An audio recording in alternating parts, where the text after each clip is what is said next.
Welcome to Jonas and the Mountain Journeys, a series of 8 10-minute readings from my visionary novel, Jonas and the Mountain, a Metaphysical Love Story. I'm your host, author Janis Harper.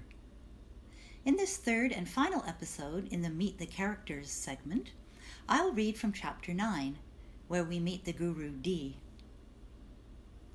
Jonas is in the meditation hall, gathered in satsang with the others on retreat at Mount Arunachala in South India.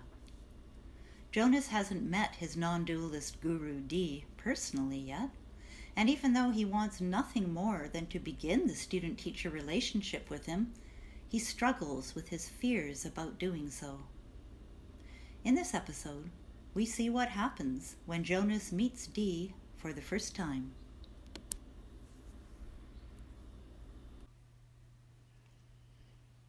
After lunch, there are a couple of hours until the next satsang begins.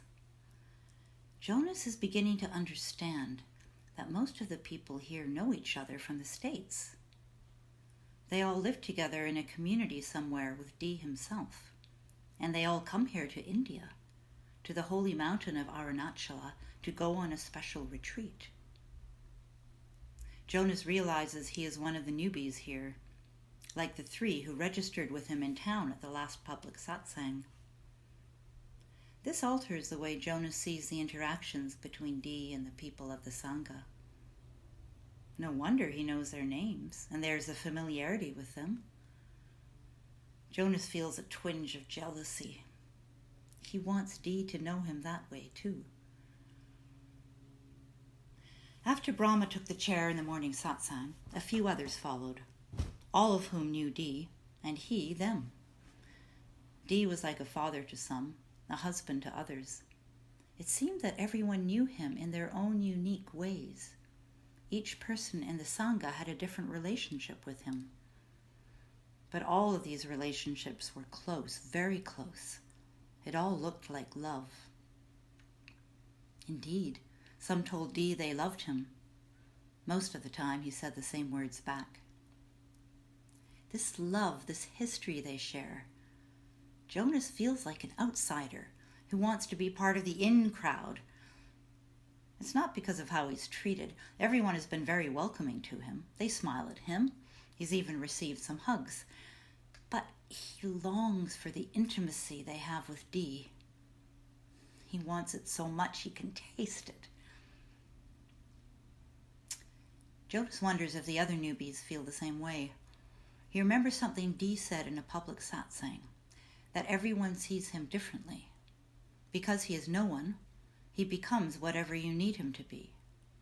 He appears differently to each person because each person projects their own stuff onto him, the stuff they need to see so that they can burn through it. He's like a still, clear pond in which we see our own reflection. He is, ultimately, us. Jonas recalls the words D spoke to a man in a public satsang.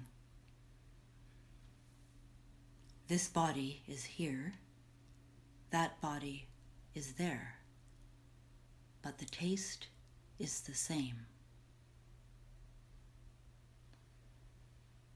In the afternoon satsang, after the sitting, there is no monologue. Rather, D opens the floor right away. Jonas is determined to take the chair beside him to start a relationship with D, but at the same time he is afraid. What if D isn't loving toward him? Hands go up. One by one, people take the chair beside D on the dais. Jonas puts up his hand tentatively. D doesn't see him. What if he never sees me? Jonas feels like a little boy again, trying to get his father's attention. Look at me, Daddy! Watch me go down the slide! In the playground, his father is talking to a pretty young woman by the swing set. 4-year-old Jonas gets his courage up and goes down the slide. He feels proud of himself.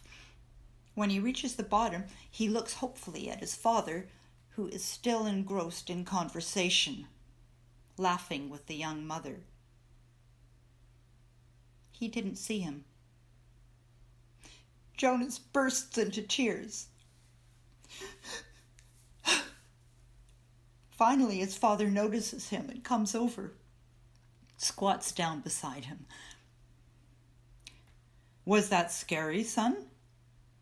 Did the slide scare you? Jonas cries harder. His father looks around, embarrassed. Dee announces that there is time for just one more person. Jonas's hand shoots up. Dee sees him and nods. Jonas's heart races as he walks to the dais. Before he reaches it, he looks behind him at the Sangha. Most people have their eyes closed. He feels comforted by that. He sits in the chair and looks into Dee's eyes and starts to cry. Jonas glances at Dee through his tears, and Dee's eyes gaze kindly at him, which makes him cry harder. Dee leans over and puts his arms around Jonas and holds him tight. The only sound he hears is his own sobbing. After what seems like a long time, the sound subsides. He pulls himself out of Dee's hug and looks into his eyes. Dee smiles and asks him his name. Jonas. Jonas, welcome. How are you? Jonas feels a warm wave flowing right over his body, as if he were lying on the soft sand of a tropical beach, letting the waves wash over him. Whatever pain he was experiencing has evaporated. He feels comfortable, easy. I'm good, Dee. I'm happy to be here. Dee laughs at this and takes his hand. I'm happy you're here. Jonas sinks into this warmth and just sits quietly for a while, looking right into Dee's eyes. There's nowhere else he can look. He's never seen eyes like his before. They go in forever, and they don't seem to blink. This longing you are experiencing is the longing for yourself, you know? Nothing more or less. The image of Jonas's name on the side of the mountain rises up within him, and he tells Dee about the vision. It feels like it's just Jonas and Dee talking together, all by themselves. It feels like he can tell him anything. Dee's face is serious as he talks to Jonas. How very beautiful. What grace. Dee pauses and his gaze intensifies. You know, Jonas, it's all symbolic. Everything you see around you is a symbol. The so-called world is really your mirror, reflecting you and showing you what you need to know about yourself. Everything that you see that comes up is there just for you. It is there ultimately to bring you home, to bring you back to yourself, which you never really left. Another pause. What does your name on the mountain mean to you? Jonas has no idea. He just holds Dee's eyes. Words fall out of his mouth into the air. The mountain told me, I am as much you as I am me. It means we are one and the same. Yes, Dee nods his head solemnly. And the mountain is God.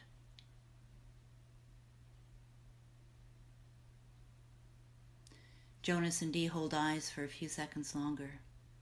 Then Dee tilts his head to one side, smiles, and puts his palms together in Namaste. Jonas feels very humbled to receive Namaste from Dee. He returns the gesture with all of his heart. Even so, he feels it's not enough. Thank you, Dee.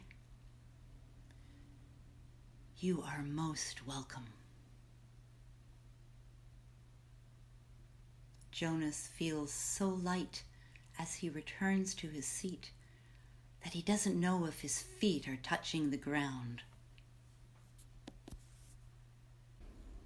Thank you for joining me on Jonas and the Mountain Journeys. I'm your host, Janis Harper, author of the novel Jonas and the Mountain, a Metaphysical Love Story. You've just heard me read from Chapter 9, where we meet the Guru Dee. If you'd like to learn more about Dee's non-dualist teachings, as well as Jonas's developing relationship with him, pick up a copy of Jonas and the Mountain, either online or ask for it at your local bookstore. The next episode begins a new segment, Press Pause with Anamika, where you'll join the psychic teacher Anamika as she offers you ways to engage with your own body's healing, your past lives, your relationships, and other intriguing areas of self-exploration. I hope you'll join me.